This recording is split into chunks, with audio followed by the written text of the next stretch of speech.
global happenings today. We communicate, we analyze global news. Stay tuned. Hello, beautiful people. Welcome back to Global Happiness Today YouTube channel. Everything is gradually coming to a head. Nigerians are in for more shocks and surprises as top APC chieftains are making confessions after the 2023 elections have already come and gone. The question now is, what next? As they have decided, everything has been concretized, everything celebrated, and it's now confession time. But let's find out really what they're confessing and what they're preparing ahead of 2027 election, even though we are still very much in 2024, ample time really, but they're preparing ahead. I guess the BDM movement have really shook them from the root. But let's find out what it is. Before we do that, kindly subscribe to our channel. Now, according to the news, the National Secretary of the All Progressive Congress APC, Surajuddin Ajibola Basiru, has admitted that the ruling party made false claims about the population strength of the party in the build-up to the 2023 general elections. The national leadership of the party, under the headship of the governor of Yobe State, Mai Mala Buni, had pegged the population of the party at 45 million, but the party failed to garner up to 9 million votes during the poll last year. Now, in his remarks at the opening ceremony of APC e-membership registration train-the-trainer workshop held in Abuja on Wednesday, Ajibola confessed that Amilcar Cabral's doctrine of "tell no lies, claim no easy victories" has exhumed the lie. The Osun-born politician maintained that the exposure is not to ridicule anybody, but to know that when a child falls, he will look at the front. But when an elder falls, he will look back to see where he made the mistake. Now, according to him, if we have that membership of 45 million, how come we went to the polls and got votes of less than 10 million? In line with the Amilcar Cabral's doctrine of "tell no lies, claim no easy victories," that has exhumed the lie. In exposing that it is not to ridicule anyone, but to look at it, we made a mistake. We made a mistake because the registers of the party were those for fighting causes we don't know. Weaponization of party register led to corruption. It was on this basis that the National Working Committee decided that one of the cardinal programs will have to be having a digitalized and biometric-based registration system that is linked with the national identification number of all members, he noted. Now, commenting on the registration, Bashiru said, and I quote him word for word, "I am glad to say this effort is coming with a vision at this important program to train the trainers to ensure that the work is done. Also, knowledge is very essential to leadership.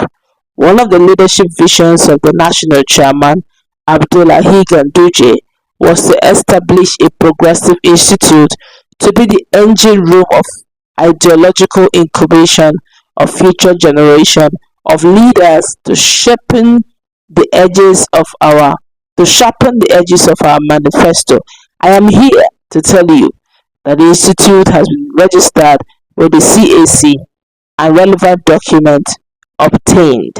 This is an exercise we must take with all seriousness to ensure we have a register conducted with integrity," he said. Now, this is coming after the win has been done, dusted, elections have been done, dusted, and victory in their pockets, so to speak. But let's look at this critically without throwing any stones to anyone. He didn't need to say that twice. If you have over 45 million supporters, does it mean now that these supporters actually supported Peter Obi or they supported Atiku Abubakar? These are food for thought.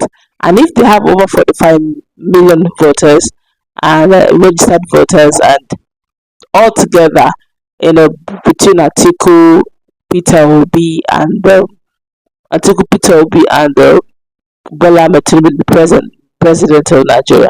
I don't think they gathered up to 60 million. So that's to tell you also that it looks like Nigerians were either disenfranchised or Nigerians really did not believe in the vote of APC. If they have got 45 million and that 45 million, did they come all out to vote for them? That means they didn't really believe in them. And maybe they just registered because the problem may be a lot of freebies to be won as a member of APC, but they do not believe in their ideology. But there's something unique he said, and I tend to believe him. He said probably they weaponized that registration of voters just to make it look as if this particular cabal within APC have what it takes. Or could it also be that they weaponized it because they wanted to gain quite a lot during the build-up of the campaign? During the build-up of the campaign is the time for delegates to have their own share, because usually after the elections, no one remembers delegate anymore. No one remember the touts, the outburrows on the street. So during the period of election, is their year, is their time. Then immediately after the election is also the year of senior advocates of Nigerian lawyers, SANs, judges, where you have to go to court. In fact, they just wait for the elections because immediately after the election is their time. So you can literally predict the Nigerian election calendar. When is your time? During elections or before the period of elections, Agbero's time take their own, delegate take their own. After the elections, it's for the legal practitioners to have their say.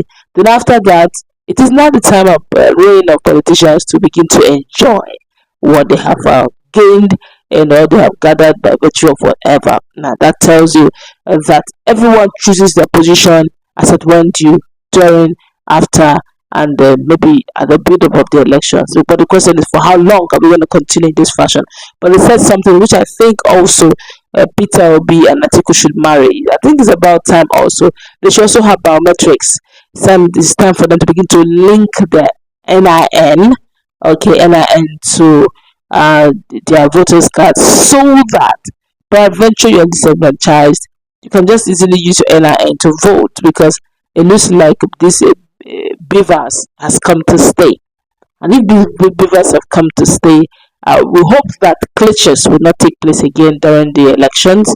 And if glitches do not take place during the elections, then those biometrics of all their members could easily be obtained. Now, that also can also give you an idea of those of your members who didn't vote and who voted for another party. It can easily extract the members, the registered voters numbers from whatever machines, and look at those who voted for what and who, and it's easy to know those who are not true members, only card carrying members. So it's easy really to track the records. And I think PDP and other political parties, including and not exempting Labour Party, should also look into that dimension. If of course Aburo will allow the internal crisis in Labour Party to rest, so that it can lead, instead of just creating names of directorates and giving it a obedient movement directorate. But thank God though, he has changed it to youth mobilization directorate. That's much better. We'll give you updates on that as well. But that's, we're going to wrap it up. Let's meet in our comment section. Also have a nice time. God bless you. Let's interact. Global happenings today. We communicate. We analyze.